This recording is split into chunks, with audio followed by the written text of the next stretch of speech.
sa bayan ni Juan, may isang kaugalian, isang daing sa kapitbahay, buong bayan dumaramay. Dito sa bayan ni Juan, may mga kalalakihan, sa oras na kailangan, bumubuo ng bayanihan. Bayanihan dito sa bayan ni Juan, isang daing mo lamang, ikaw ay tutulungan. Bayan ni Juan, uso ang bayanihan. Ako po si Airman First Class Mike Bedwa. Bayanihan naman po, okay naman po.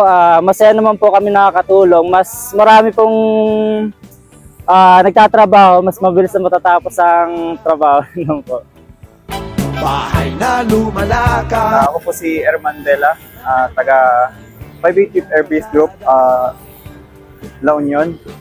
Ang bayanihan para sa akin ay yung pagtulong-tulong ng mga kasamahan natin sa pag-achieve ng isang goal para ito sa ikabubuti ng ginagawa natin.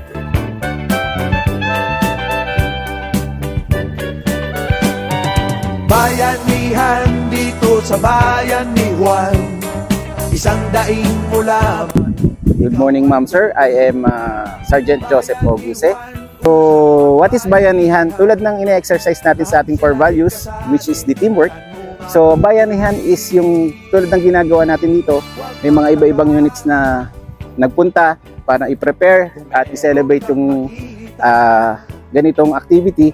So, sama-sama tayo na nagtutulong-tulong upang ma-reach natin yung ating mga goal para sa ating mission. So, maraming salamat. Huwag kang magtataka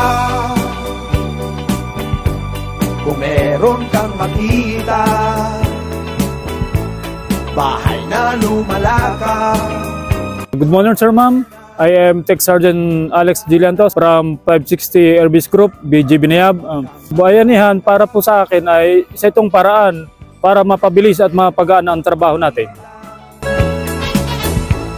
Bahay na lumalaka sa gitna ng inyong kalsada. Huwag kang magtataka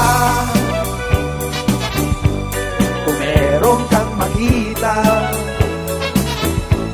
bahay na lumalaka.